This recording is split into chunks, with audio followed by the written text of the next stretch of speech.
You must understand something about yourself that almost no one will ever say to you directly, and it is this. Not every gentle person was made gentle by love. Not everyone who feels deeply arrived at that depth through tenderness. There exists a form of sensitivity that was never given to anyone. It was extracted from them, assembled under pressure, in conditions that permitted no alternative, by a psyche that understood, long before it possessed any language to explain itself, that perceiving accurately was the only reliable way to remain safe. Call it the carved faculty. Nothing about it resembles the sensitivity that grows in a protected life. The texture is different. It moves faster, arriving before it is invited, and it never waits to be asked. If you carry it, you already recognize the sensation, even if you have never given it a name. You enter a room, and the room informs you. Before a single word has been spoken, you have registered the arrangement of tension inside it, who is angry and concealing it, who is frightened, who is performing a calm they do not possess, where the pressure is gathering and where it will eventually break. None of that was a decision. You have never once been able to decide not to. Most people will call this a gift. They are being imprecise. A gift is offered freely to someone who was in no danger without it. What you carry was not offered. It was required. And that difference in origin determines almost everything about how the rest of your life will feel. Consider what actually happens inside a developing psyche placed in an unstable emotional environment. Not necessarily a violent one, not necessarily one that would appear, to an outside observer, as obviously damaging. It is enough that the emotional weather of the household was unpredictable. Enough that affection arrived on a schedule no child could forecast. Enough that the mood of one adult could change the entire physics of a room without warning and without explanation. Facing that, a child has a problem requiring immediate solution, since the alternative is unbearable helplessness, and the psyche is not naive. It is not passive. It is an intelligence. And when an intelligence encounters an unsolvable environment, it does what any intelligence does. It builds an instrument. The instrument it builds is perception. Faces become weather. The child studies micro-expressions, the precise pitch at which a voice tightens, the duration of a silence, the half-second delay before a reply. Which door was closed loudly, and which was closed carefully. Whether tonight's footfall in the hallway is heavier than last night's. None of this is conscious. None of it is chosen. And crucially, none of it is empathy. Not yet. Surveillance in the service of survival, running on the same neural machinery that empathy will later use. Here is the distinction almost no one makes, and it is the reason so many spend decades misunderstanding themselves. What you have been calling your compassion may, at its foundation, be an entirely different thing. Not tenderness, reconnaissance that never received the order to stand down.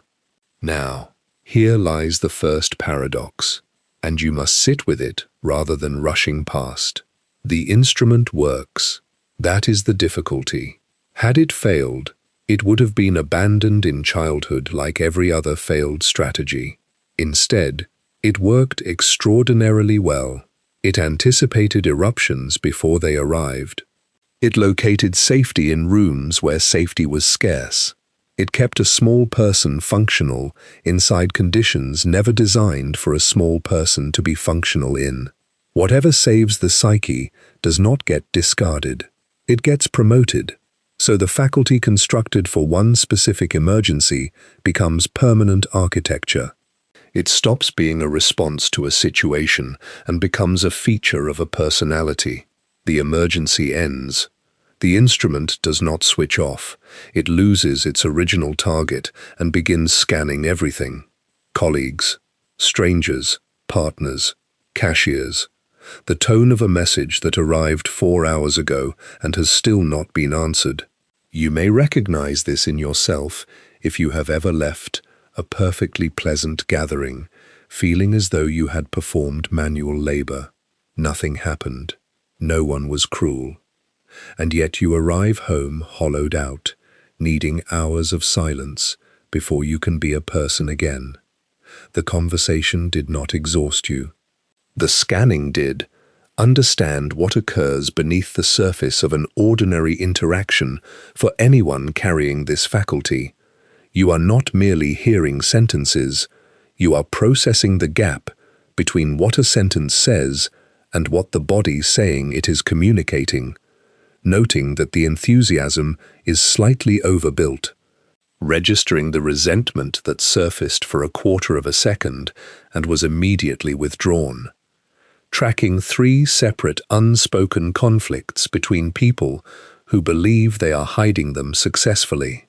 Enormous computational labor running continuously, without your permission, underneath a conversation about the weather.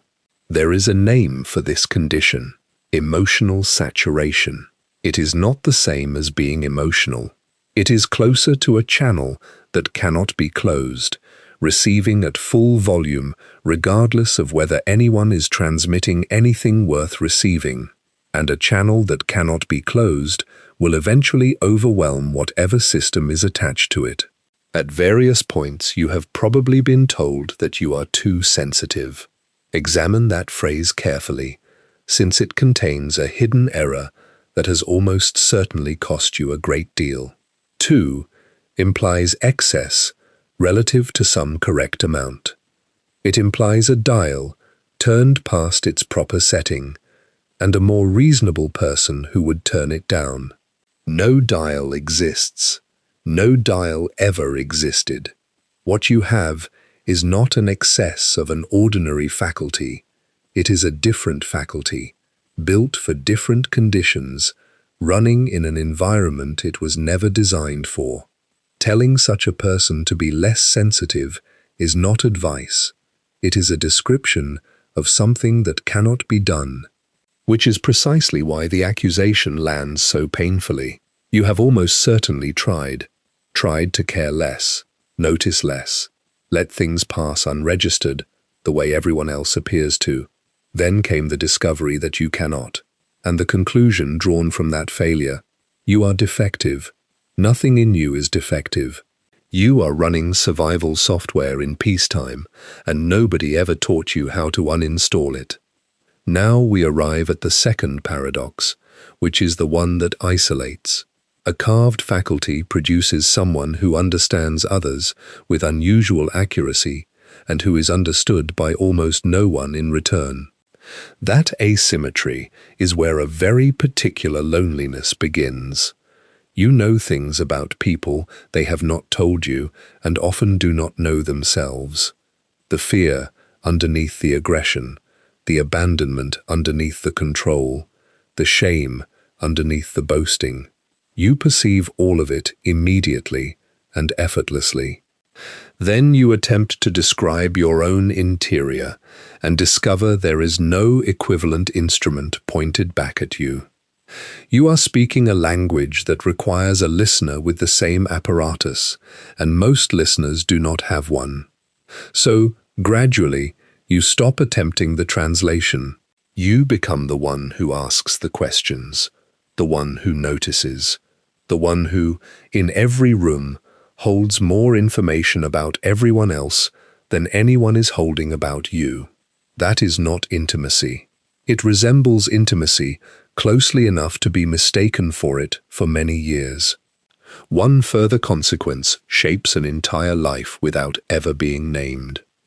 When a child's perception is what keeps the environment stable, that child learns a dangerous lesson about its own value. They learn they are worth having around for what they can detect and diffuse. Usefulness and existence fuse into a single thing. Call it the indispensability wound. It does not feel like a wound. It feels like a virtue, like being a good person, a reliable person, the one who can be counted on, the one who always knows what to say. But examine the structure underneath.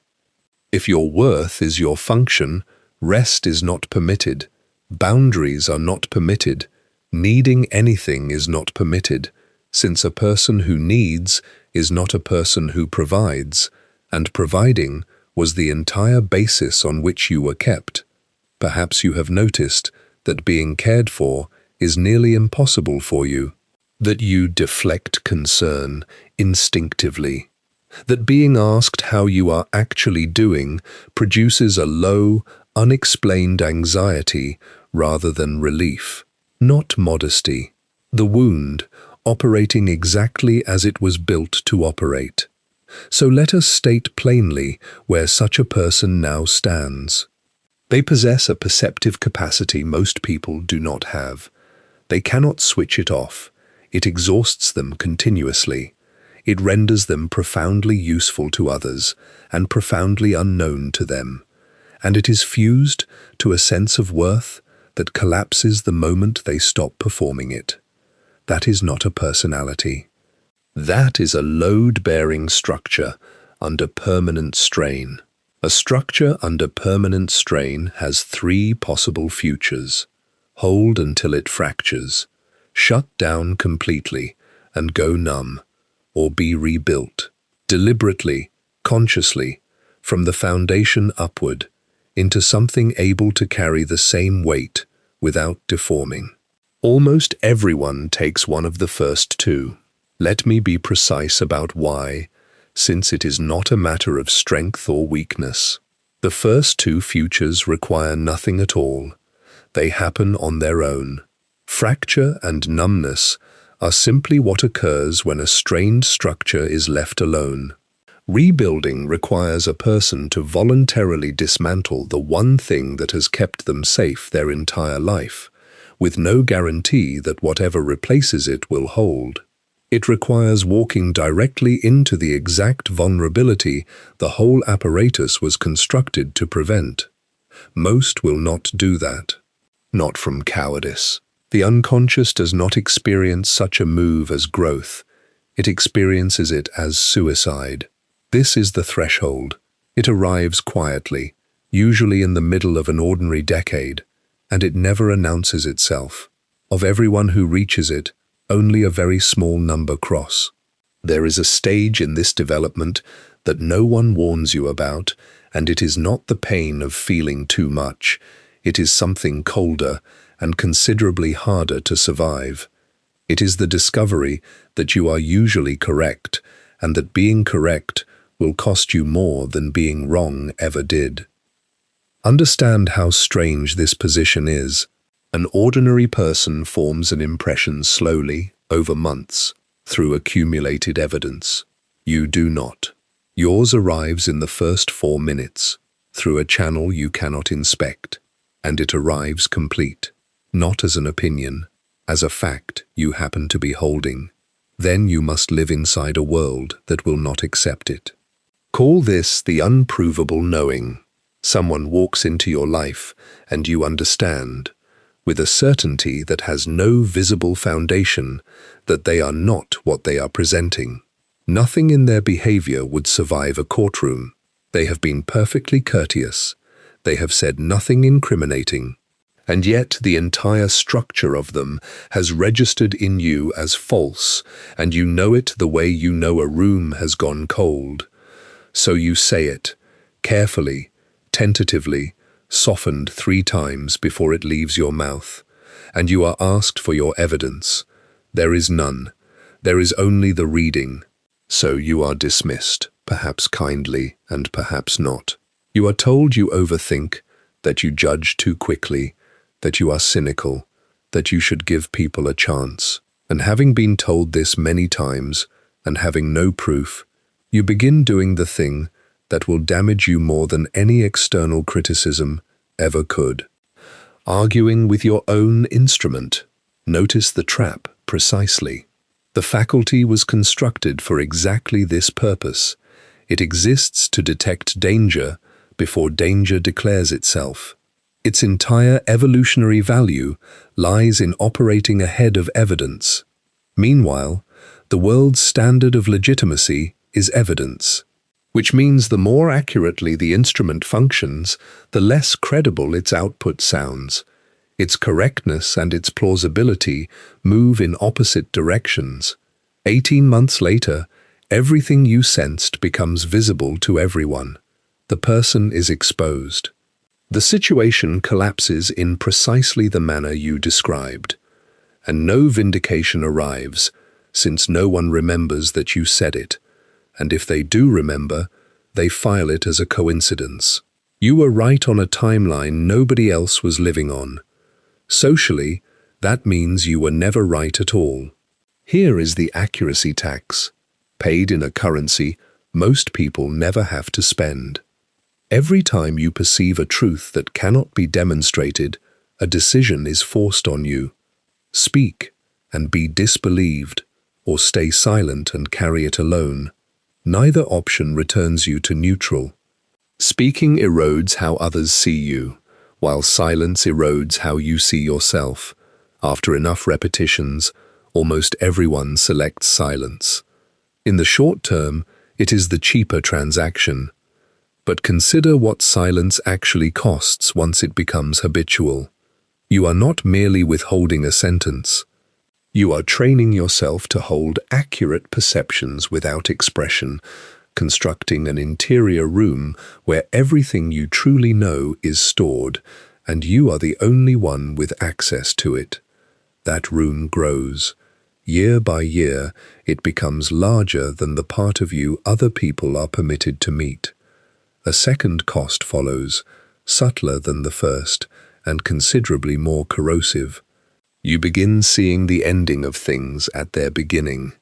A relationship starts, and within a short time, you have already located the fault line along which it will eventually fail. The small incompatibility, neither party is acknowledging, the way one person's need is being quietly managed rather than met. A friendship forms, and you already know which pressure will break it. Premature knowing is the name for this, and it is one of the loneliest conditions a psyche can occupy. Acting on it is impossible. You cannot leave a relationship on the first day because of something you glimpsed. You cannot warn anyone, and you cannot unsee it. So you participate in things while simultaneously holding the knowledge of their conclusion, which means you are never entirely present in your own life. Part of you stands further along the timeline, watching. Others describe you as guarded. They are not wrong. They are simply wrong about the reason. Now, here is the question you must ask yourself honestly, since your answer determines which of the remaining paths stays available to you. When your perception is dismissed, do you conclude that others cannot see, or do you conclude that you are broken? Nearly everyone in this position, for many years, concludes the second. Worth understanding why the psyche makes that choice, since it is not stupidity, it is loyalty. To conclude that the people around you are unable to perceive what you perceive is to accept a permanent and irreversible isolation. To conclude that you are the defective one preserves the possibility of belonging. If the problem is you, the problem can be corrected. If the problem is everyone else, you are alone forever. Between self-blame and exile, the psyche chooses self-blame almost every time. That is not a flaw in your reasoning. It is the oldest survival calculation there is, and you have been running it far too long. Something else begins at this stage, and it is the part that most resembles a loss of innocence. The perception does not stay confined to individuals. It expands. Suddenly you are seeing the mechanics beneath social behavior itself. Much of what passes for conversation is negotiation for status. Most reassurance is offered to end discomfort rather than to help. People frequently agree in order to stay safe, then act according to what they actually believe. Entire relationships remain stable only because both parties have agreed not to examine them. None of this makes you superior. It makes you unable to relax. Once the machinery is visible, innocent participation becomes impossible. And innocent participation is the price of admission to most human company. Here is the loneliness of clarity, and I want to distinguish it very sharply from ordinary loneliness. Ordinary loneliness is the absence of people. Presence solves it. It responds to invitation, to company, to a full room. The loneliness of clarity is not solved by a full room. It frequently intensifies there. It is the specific experience of being surrounded by people while perceiving what none of them are perceiving, with no method of transmitting it. You are not lonely from being unloved. You may be very well loved. The loneliness comes from being unaccompanied in the thing you are actually doing. And anyone unaccompanied for long enough starts making an assumption that will shape everything to follow. They assume this is the permanent condition of being them. It is not, though I want to acknowledge how reasonable the assumption is before dismantling it. By this stage, you have accumulated substantial evidence. Spoken and been disbelieved, warned and been ignored, been correct and received nothing for it, attempted to describe your inner experience and watched it fail to land. Your evidence genuinely supports the conclusion that connection at your depth is unavailable, but an error hides inside that evidence, and it is a subtle one. You have been attempting to be understood by people you selected before you understood yourself. Your entire sample was built during a period in which you were performing a function, apologizing for your perception and hiding the interior room. Whether you can be met has never been tested. What has been tested is whether you can be met while concealed. Those are two different experiments, and only one of them has ever been run. Now the psyche approaches a genuine crossroads, and the pressure becomes considerable. Speaking is no longer possible, since speaking costs too much. Silence is no longer possible, since silence is hollowing you out. Switching off the perception was never an option, and pretending not to see requires the very energy you no longer have. Every available door is closed. When every door is closed, the psyche does the only remaining thing. It withdraws, not dramatically, not as a decision. It starts declining invitations, then declining them earlier, then not registering them as invitations at all. A preference for solitude develops that presents itself as personality. I've just always been like this, when in fact a system is reducing its exposure because exposure has become unaffordable. Let me be direct with you, since this is the point at which the greatest number of people are lost. That withdrawal is legitimate. It is intelligent. It is the correct short-term response to an unsustainable load, and I will not tell you to resist it. Yet it carries a property that makes it more dangerous than anything preceding it: comfort. For the first time in your life, the pressure genuinely drops, the exhaustion lifts, the scanning quiets. Perhaps for the first time in decades, you feel a state resembling peace. That relief will make a temporary shelter feel like a permanent home. Of everyone who reaches this stage, and many reach it, most will build there and remain. Not from failure, the retreat worked, and nothing that works ever gets questioned in time. Let me describe, with as much precision as I can, what happens inside a person during the years that follow the withdrawal. These are the years in which the outcome gets decided, and they do not feel like a crisis. They feel like an improvement. Solitude restores at first, and it genuinely restores. A nervous system that has been operating at an elevated baseline for as long as you can remember finally encounters an environment with nothing to scan. No atmosphere to read, no subtext to decode, no one whose mood must be tracked. For a period, this is medicine. You sleep differently, You think in longer sentences, and you discover you have interior preferences that were never audible over the noise of other people's emotional states. Nothing about that period is the danger. It is necessary, and anyone telling you to push through it and force yourself back into contact is giving advice that will return you directly to the fracture point. Danger arrives later, disguised as the solution. Understand what the body has been doing all this time, since treating any of this as merely psychological is a mistake. A nervous system shaped by unpredictable early conditions does not calibrate itself to average circumstances. It calibrates to worst-case circumstances, which are the ones that matter for survival. It maintains a permanently elevated readiness, allocating resources continuously to a threat that is no longer present. Expensive. Not metaphorically expensive, physiologically expensive.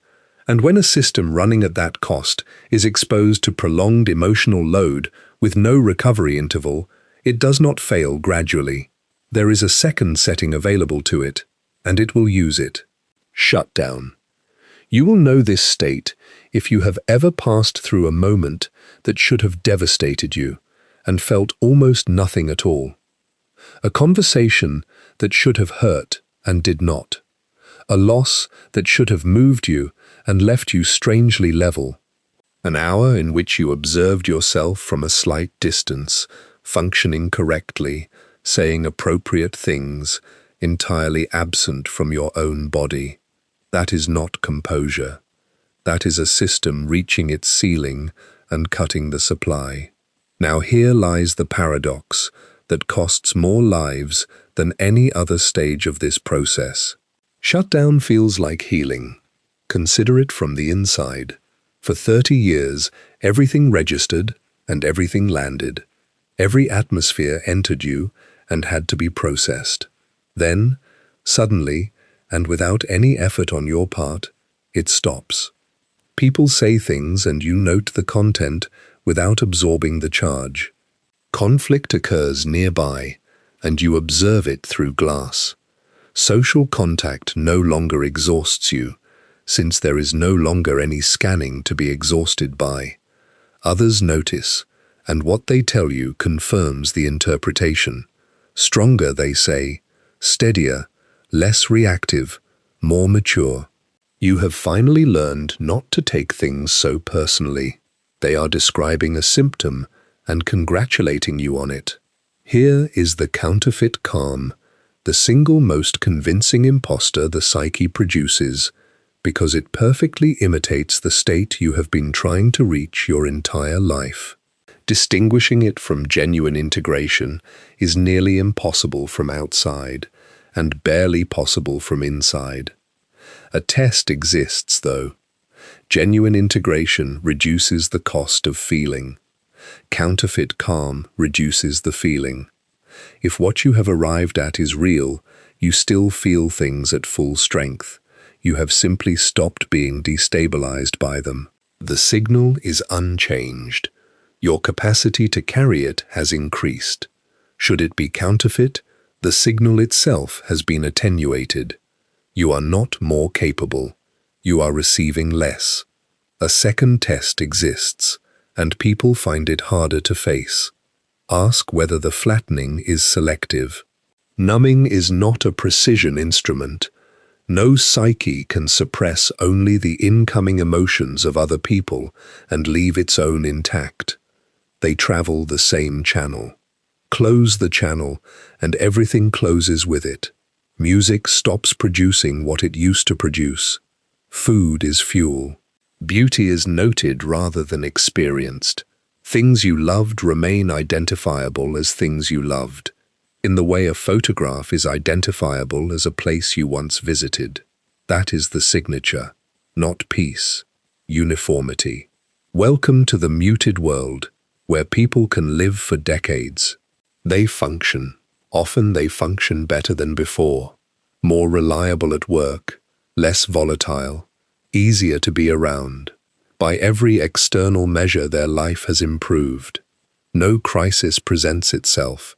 No event justifies concern. Nothing prompts anyone to ask whether they are all right. Internally, there is a low, unnameable absence that they eventually stop noticing, since nothing that never changes can be noticed indefinitely. Let me say this plainly, since sentiment is not useful here. Such a state is not neutral and it does not hold.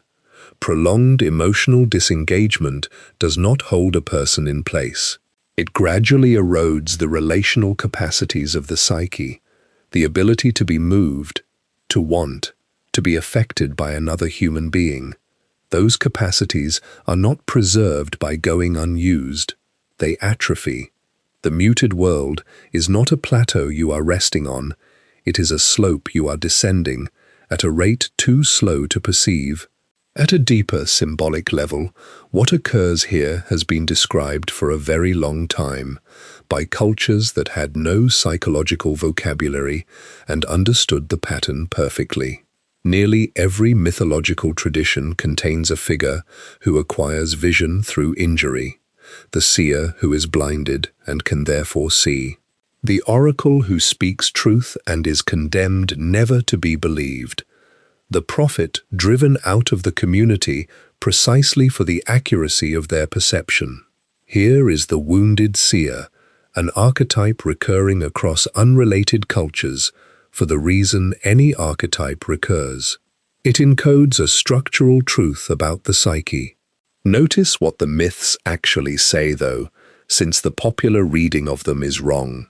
They do not claim that suffering grants vision as a reward.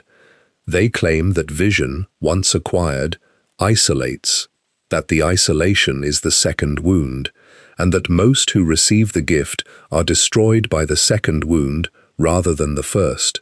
Those myths are not celebrating this figure. They are warning about them. A specific warning sits inside the archetype, and it applies exactly to where you now stand. The wounded seer's characteristic failure is not that they stop seeing, it is that they stop caring whether anyone else does. Watch for this in yourself. Fatigue comes first, and it matures into contempt. You notice that you have stopped explaining, then that you have stopped wanting to, then a faint satisfaction when someone you warned encounters exactly the outcome you described. Not cruelty, exactly, but a cold registering of confirmation. That satisfaction matters. It is the moment perception stops serving connection and begins serving the ego's need to have been right. Once that inversion occurs, empathy has not been transcended. It has been replaced by surveillance without warmth, and the person can no longer tell the difference, since from the inside, both feel like clarity. Let us name the two counterfeits precisely, since between them they claim the overwhelming majority of everyone who arrives here. First, numbness presenting as peace. The person believes they have healed because they no longer hurt. Nothing has healed. The volume has been reduced on the entire instrument. Second, detachment presenting as wisdom. The person believes they have transcended ordinary human entanglement because they can see through it. Nothing has been transcended. They have withdrawn from it and reframed the withdrawal as superiority. Both are stable. Both are socially rewarded. Both can be maintained for a lifetime without anyone identifying a problem. And both are what happens when the retreat is never converted into anything.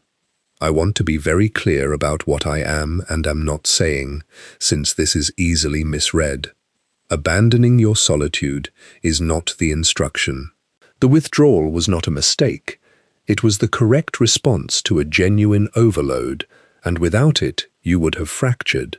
What I am telling you is that a shelter and a residence are different structures, and they are built differently. A shelter is entered in an emergency and left when the emergency passes. Its purpose is to preserve you until conditions permit something else. A residence is where a life is conducted. Your withdrawal was a shelter. The error is not in having entered it. The error lies in never asking, at any point across the following years, whether the emergency it was built for is still occurring. Ask it now. Because if you ask honestly, you will find what the unconscious has been carefully avoiding. The conditions that required the carved faculty were the conditions of a childhood you no longer inhabit. You are not small anymore. Nobody can trap you in a room with their unregulated emotions and make you absorb them, since you can leave rooms now. You can choose your environment. You can end relationships. You can say no and survive the consequences. None of that was available to the child who built the instrument. All of it is available to you. The unconscious does not know this. It has not been informed. Still running a threat model constructed decades ago by someone with no power, it will continue running that model indefinitely unless it is consciously, deliberately updated. Updating it is the actual work, not the insight. The insight is easy. You may be having it right now, and by itself, it will change nothing. The work is the slow, unglamorous process of teaching a nervous system, through repeated experience rather than through understanding, that the war is over. Very few undertake it, not for lack of intelligence, which this population is not short of. To undertake it, a person must first accept that the calm they have achieved is not the destination. They must voluntarily give up the only relief they have ever found and re-enter the exact conditions that overwhelmed them, with no assurance that the second attempt will go better than the first. Most will not trade a functioning shelter for an unproven possibility. So they remain perceptive, composed, entirely alone, and widely regarded as remarkably well-adjusted. Suppose you do it. Suppose you decide the shelter has become a residence, and you are going to leave. Know what happens next, since nothing about it resembles what people expect, and the gap between expectation and reality is where most attempts collapse. Expectation says you will set a boundary, feel relief, and begin living more honestly, that the people who love you will adjust, perhaps with some initial friction, and that the friction will resolve since your intentions are good and your reasons are sound. Reality is different. What happens is that you make one small change, decline a request, delay a response, allow someone to remain upset in your presence without repairing it, and the reaction you receive is entirely disproportionate to the size of what you did. None of it will make sense to you until you understand what you have actually broken. Every long-standing relationship contains an agreement that was never spoken and never negotiated.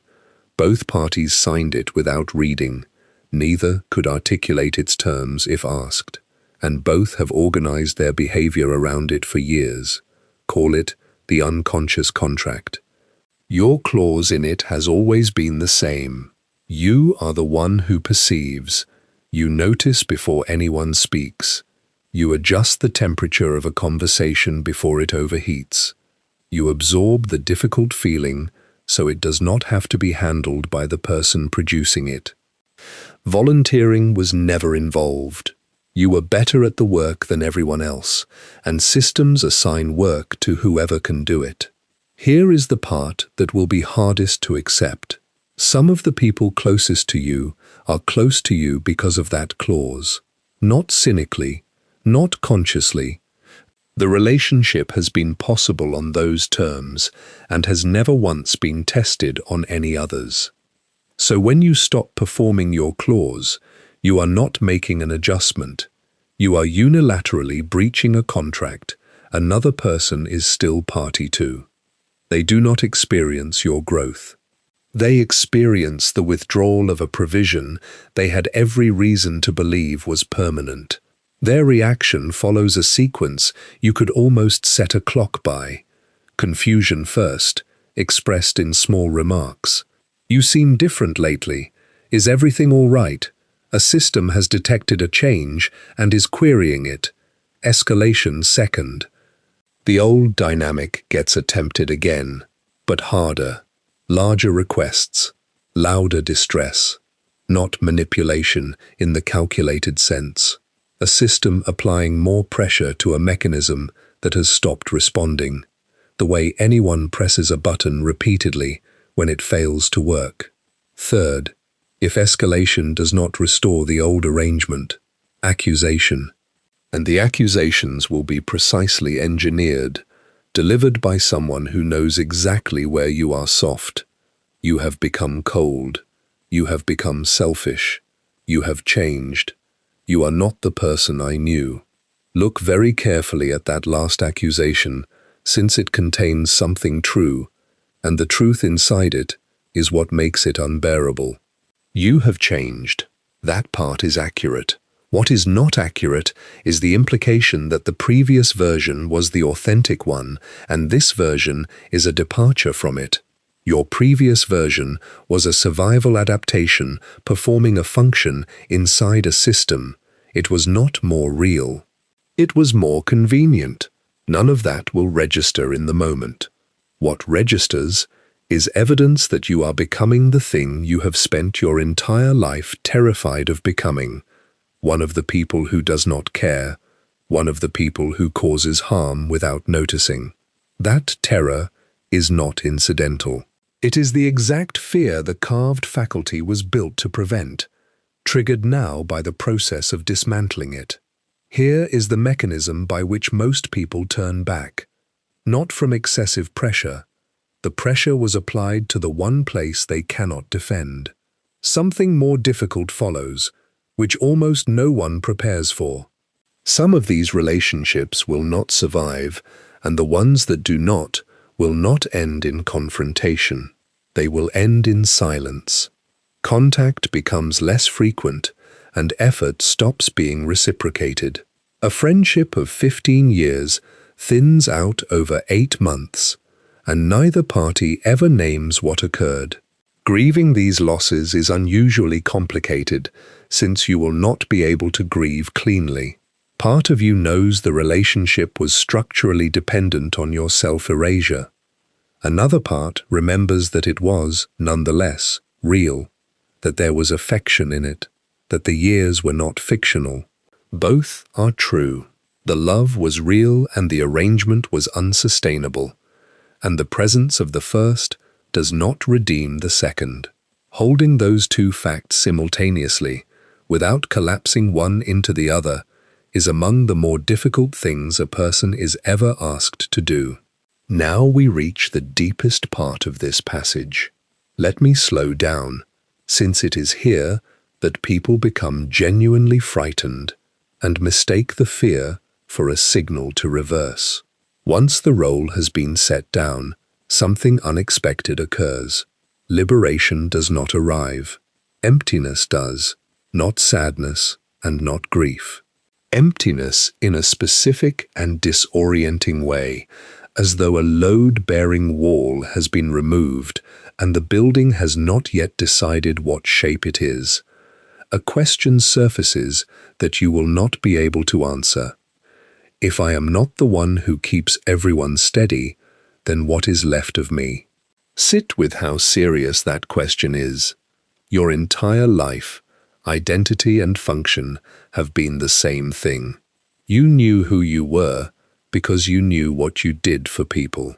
The role was never a performance laid on top of a self. It was the organizing principle the self was built around. Remove it, and no self waits underneath to be revealed. There is unformed material. Alchemists had a name for this condition: the nigredo, the blackening, the stage in which a substance must be reduced to formlessness before it can be reconstituted as something else. They understood that no transformation is possible without an interval of genuine dissolution, that the interval cannot be shortened, and that from the inside it feels exactly like failure. Not a metaphor applied decoratively, the most accurate description available of what this stage does. Understand why the emptiness is so frequently misinterpreted. It does not resemble the overwhelm you knew before, nor does it resemble the numbness of the counterfeit calm. This is a third thing, a suspension, a pause in the psyche's usual motion, in which the old organizing structure has released and the new one has not yet formed. Every instinct will read it as evidence of a mistake, that in setting down the role you gave away the only thing that made you worth anything, that the emptiness was always underneath and the role existed to conceal it. Wrong, though not irrational. From the inside, dissolution and destruction are indistinguishable. No reliable internal signal exists to tell you which one is occurring. Only what comes afterward distinguishes them, which means the only way to find out is to remain long enough to see. Here is why so many reverse at exactly this point, and why the reversal is so difficult to recognize while it is happening. Retreat is rarely what it looks like. It looks like a sudden, urgent need to be useful again. A new person appears who needs a great deal of help. A crisis emerges that only you can manage. A cause, a project, a family member, a partner in difficulty.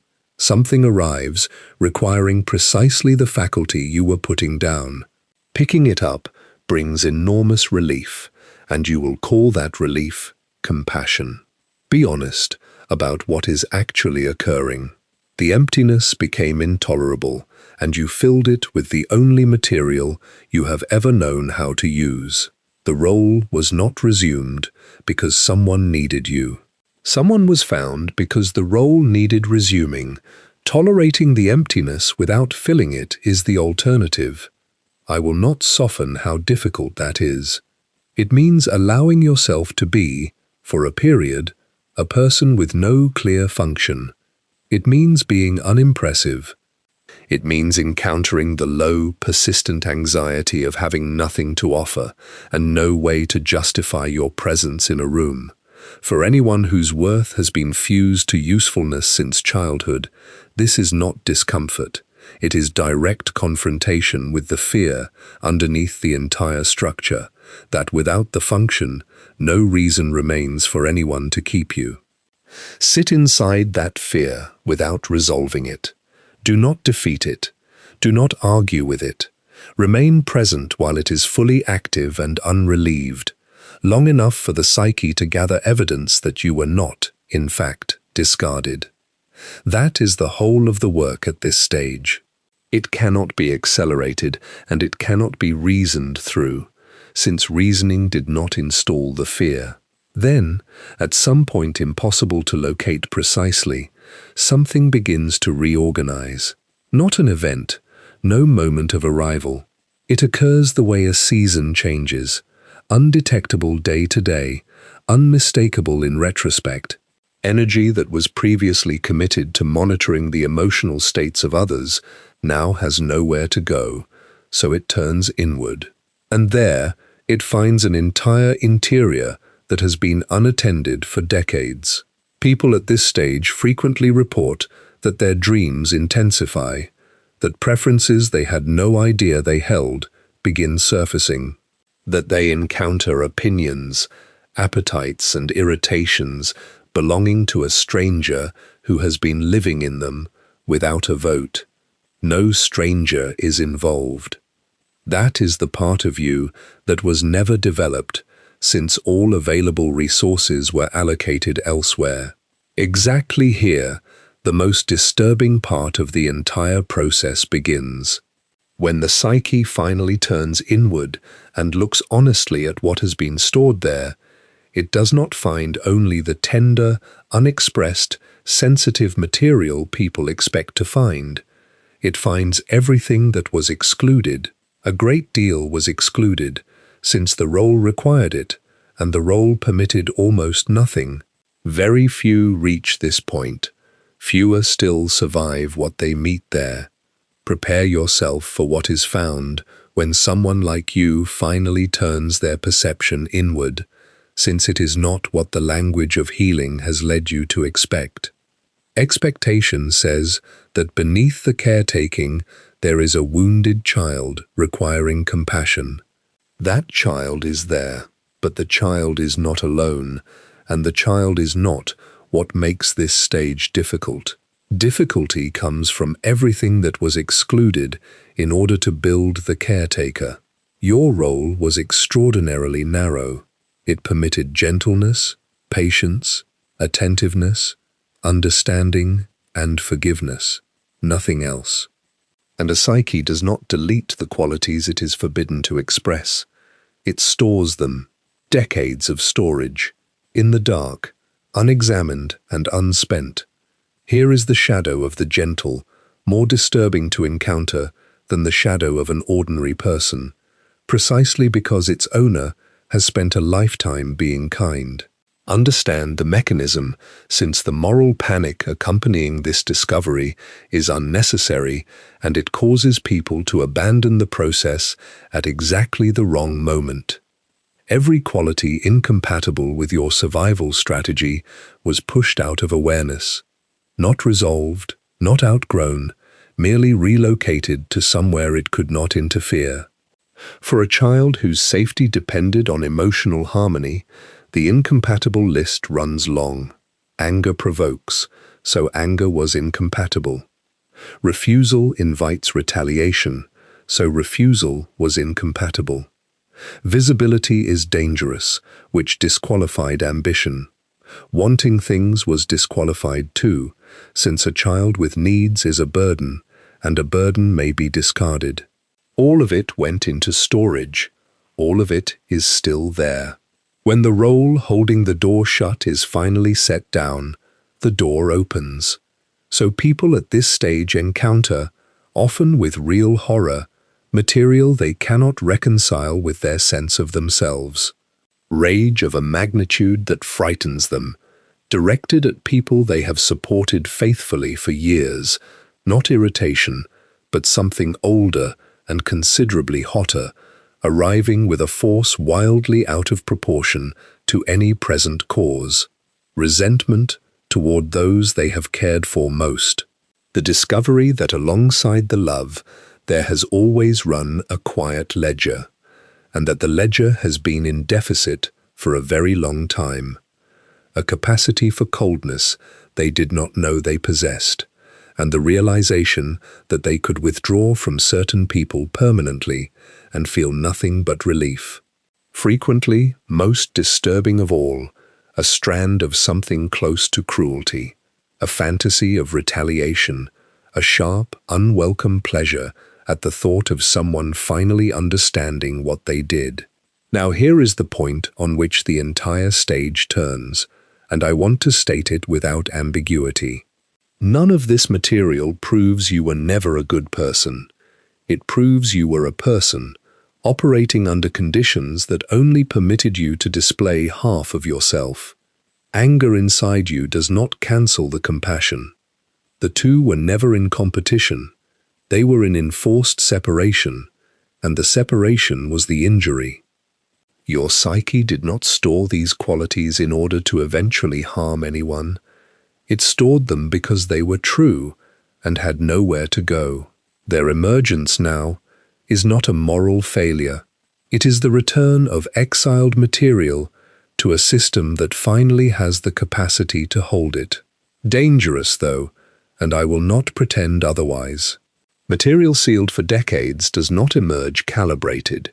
It emerges at full pressure, and it will not distinguish between the person who caused the original injury and the person standing nearest to you today, which is why the instruction is integration and not expression. The difference between those two is the difference between transformation and wreckage. Expression means acting the material out, letting the stored rage discharge onto whoever is available, delivering the speech you have been composing for 20 years, burning relationships down and calling it authenticity. It produces an immediate and convincing sensation of power. It is also almost always, the shadow, using you rather than the reverse. The evidence is that the pressure does not drop. Discharge never reduces it. Anyone who finally says everything discovers within a week that the reservoir has refilled. Integration means something considerably less satisfying.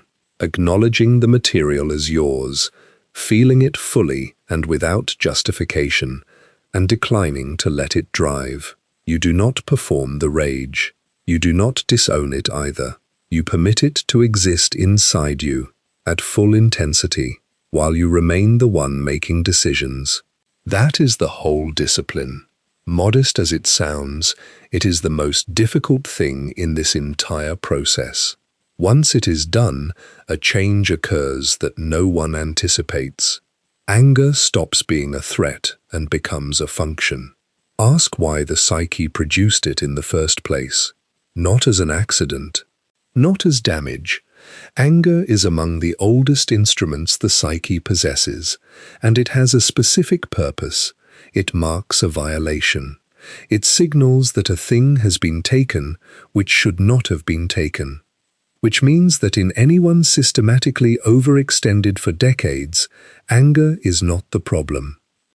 It is the only accurate accounting that has ever been kept.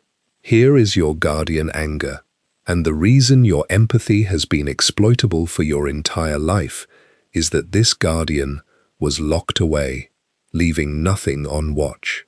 Consider what an empathy without anger actually is. It perceives suffering and moves toward it automatically, with no mechanism for assessing whether the movement is wise.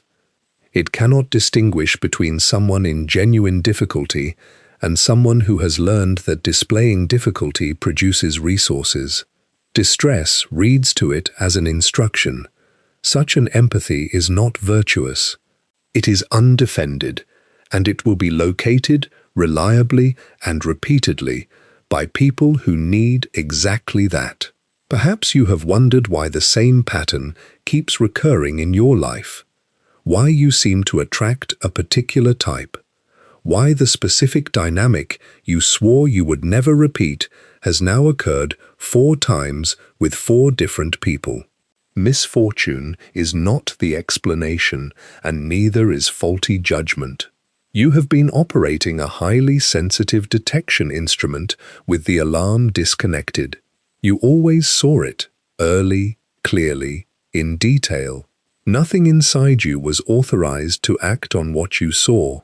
Perception was never the missing piece. Refusal was.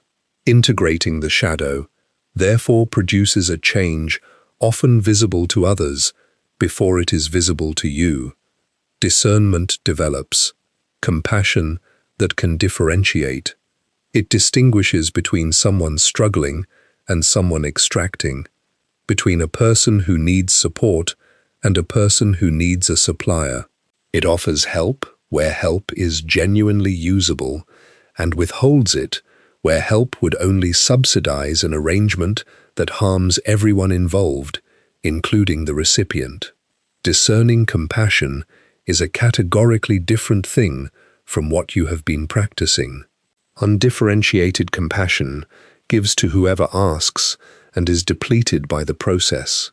Discerning compassion chooses and remains sustainable indefinitely, since it is no longer paying for outcomes it cannot influence. The first feels more generous. The second is the only one that lasts long enough to be of any real use to anyone.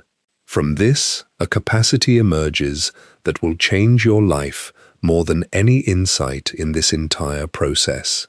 Saying no becomes possible. Not the no you have said before, the elaborately justified no, prefaced by 3 apologies, followed by an offer of something else, delivered with such careful cushioning that it barely functions as a refusal at all. A plain no, offered once, without a case for the defense. Understand how enormous this is for someone with your history. A plain no was never available to you, since it was the forbidden move, The thing that, in childhood, invited exactly the consequence the entire faculty was constructed to avoid.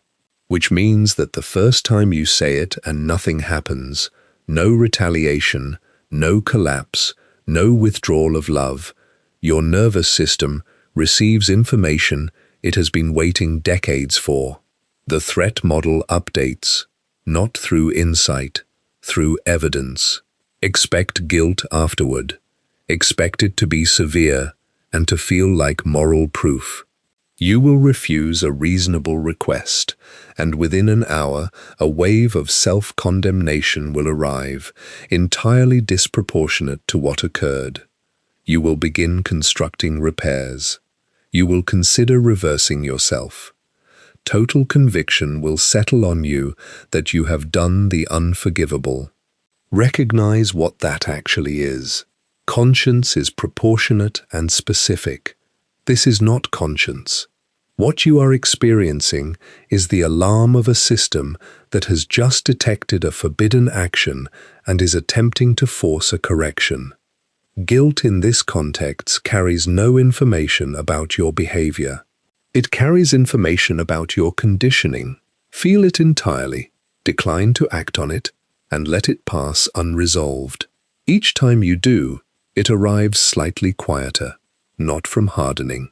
The psyche is slowly accepting that the catastrophe it keeps predicting does not occur. With the guardian finally awake and refusal finally available, the perception itself changes character. No longer a burden you are carrying, a faculty you are operating. Everything still registers. This is the crucial difference between integration and the counterfeit calm. Nothing has been dulled. The signal remains at full strength. You now possess what you have never had before, the authority to decide what to do about it. Perception without refusal is a curse. That is the entire mechanism by which your sensitivity has hurt you. Add refusal, and it becomes discernment, which is not a burden at all. It is among the most valuable things a human being can possess. Almost no one completes this stage. Not from an unmanageable shadow. It is manageable, and far less monstrous than it appears on first contact. Completion requires accepting that you are not the person you have believed yourself to be, that you have been angry for decades, that some of your kindness was fear, that the identity you were most proud of was, in part, a hostage arrangement. Most cannot survive that revision of themselves. They meet the shadow once, recoil from what they find, and hurriedly reconstruct the gentle self on top of it. The door closes again. The material returns to storage. Nothing further develops. Let me describe the other side of this, for the few who arrive there, accurately rather than beautifully, since the accurate version is more useful and, in the end, more remarkable than any idealization would be. Undramatic. That is the first thing to say. No moment of completion exists. No threshold you feel yourself crossing. Nobody arrives at a morning and understands that the work has concluded. What happens instead is that a person notices, at some ordinary hour, that a situation which would once have cost them 3 days has cost them 20 minutes. That is the entire announcement. A cost that quietly went down and stayed down. Underneath it, the structural change is this. Your reference point has relocated. Your whole life, orientation has been outward. Your internal state was determined by the emotional field surrounding you. When the room was calm, you were calm. When someone near you was in distress, you were in distress, and you remained there until the distress was resolved, which is to say your inner condition was administered by other people, most of whom had no idea they were administering it. Developing now is a point of reference located inside you that does not move when the field moves. Call it the inner axis. Its emergence is the single most consequential event in this entire process, since everything that follows is a consequence of having one. Immediately, the way information reaches you changes. Everything is still perceived. I want to keep insisting on that, since it is the detail distinguishing the real state from every counterfeit imitating it. Nothing has been reduced. You read a room exactly as fast as you always did. Micro-expressions still register. Subtext remains audible. What changes is what happens after the reading. Previously, perception and absorption were a single event.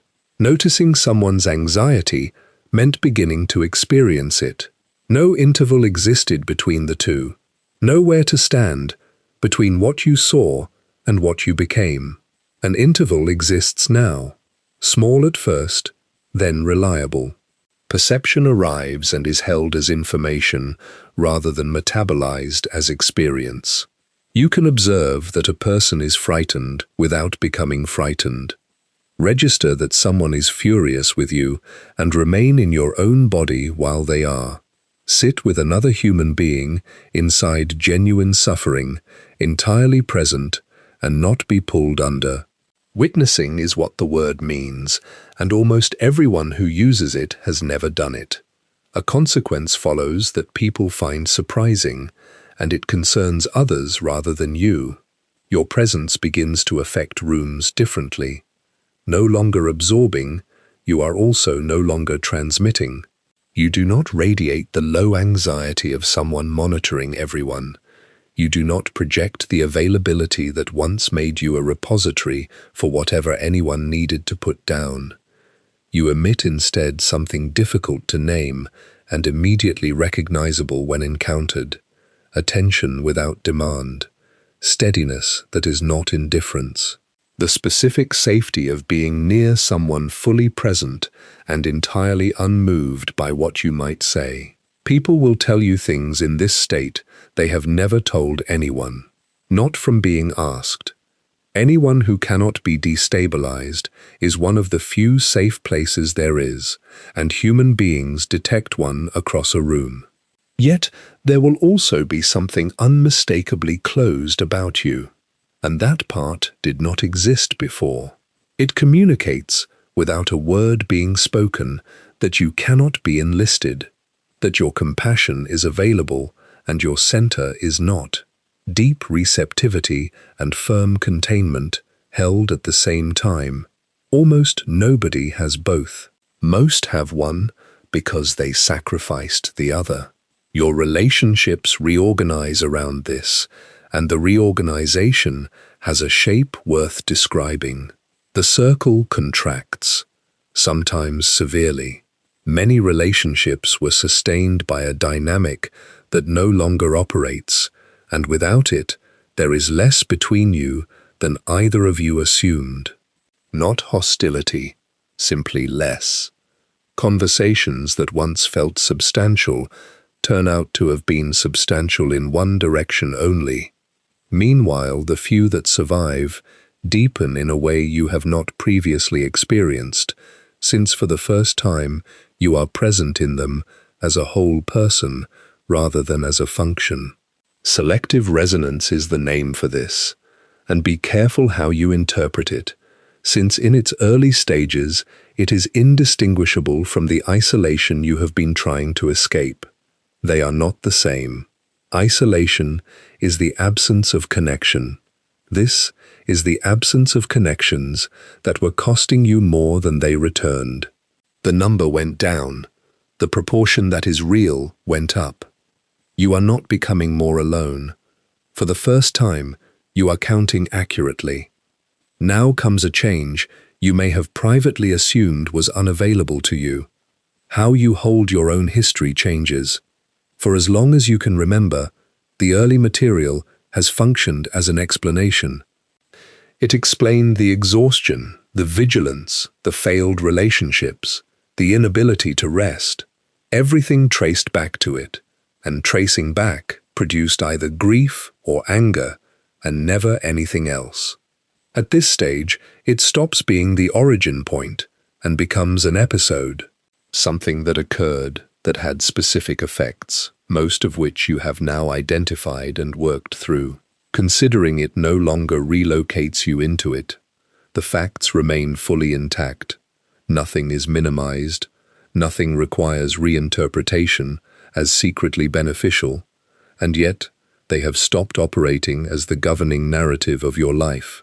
Let me be precise about what this is not, since a great deal of unserious thinking surrounds the point.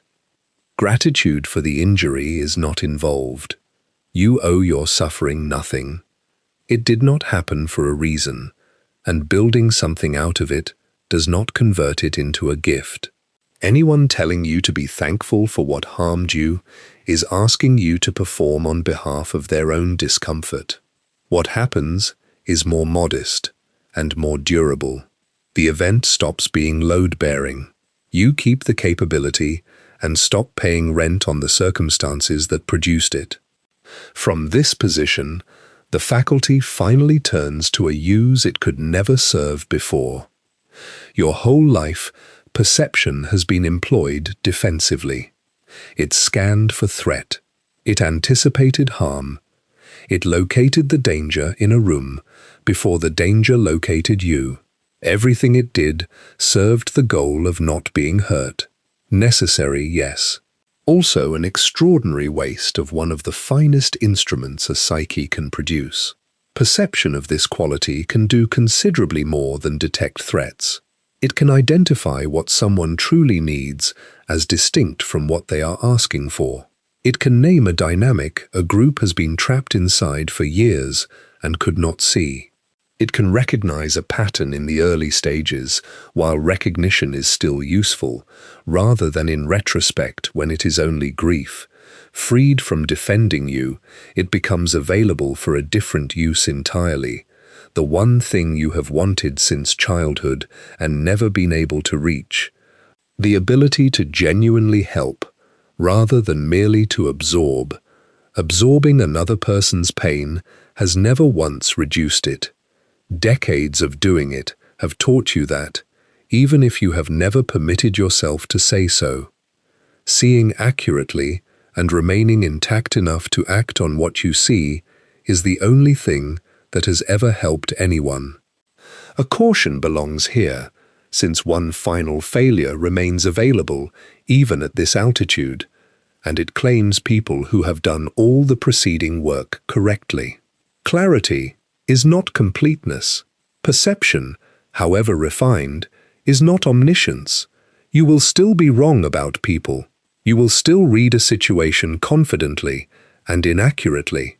The unconscious remains larger than any instrument built to survey it, including yours, and anyone forgetting that begins substituting their impressions for reality, which is precisely the error you have spent your life being harmed by in others. Genuine sovereignty contains humility as a structural feature rather than a decoration. You do not stand above the human situation, looking down at patterns other people cannot see. You stand inside it, with the same contradictions and the same blind spots as everyone else, holding a somewhat better instrument and no additional entitlement. Forget that, and you become a particular and recognizable figure. Perceptive, articulate, wholly alone, permanently certain, and quietly convinced of having transcended a species you have merely stopped participating in. Not sovereignty, the wounded seer arriving at the end of the myth, exactly as the myth always warned. So what does the solitude become for anyone who completes this? It does not disappear. I will not tell you that it does. Individuation carries an irreducible element of aloneness, and any account promising otherwise is selling something. Its quality changes entirely, though. The loneliness you knew was the loneliness of exclusion, being unmet, holding an interior no one had access to, surrounded and unaccompanied. In its place comes the solitude of completeness. You are not alone because no one can reach you. You are alone because you have finally established a relationship with yourself substantial enough that constant external resonance is no longer required for you to remain intact. There is the difference. Before, solitude was a deficiency you were enduring. Now, it is a condition you can inhabit. From that position, connection becomes what it has never been for you, not a requirement, not a means of regulation, not a role performed to justify your presence. A choice, made freely by someone who would be all right either way, and who therefore has something real to offer for the first time. Here, finally, is why so few complete the passage. Not from being hidden, and not from demanding unusual gifts. Completion requires surrendering the identity that saved you, sitting inside an emptiness that offers no assurance, meeting everything in yourself you were forbidden to be, and remaining there long enough for something new to take shape, with no evidence, at any point along the way, that it will. Most turn back. Most turn back at the counterfeit calm, since it was peaceful, or at the collapse of the role, since it was terrifying, or at the shadow, since what they found there did not match who they believed they were. No dishonor attaches to any of it. The path is genuinely difficult, and every place people stop is a place that made sense to stop. Those who continue arrive somewhere that cannot be reached by any other route, and cannot be given to them by anyone. They discover that the sensitivity carved into them under conditions they never chose has become, at last, a thing they own. Not a wound that keeps reopening, not a debt still being serviced. A capacity held deliberately, directed consciously, and no longer taking anything from them in exchange for its use. So the child who began by reading A Room for Danger ends as an adult who reads A Room by choice. The instrument is unchanged. Everything about how it is held is different. You will still feel everything. Stopping was never going to happen, and you should not have wanted it to. But it will no longer arrive as whether you have to survive. It will arrive as information offered to someone with a center who can receive it and remain entirely themselves. What was carved into you by fear becomes something you finally chose. No longer an instrument built to keep the world at a distance, but the means by which, at last, you reach it.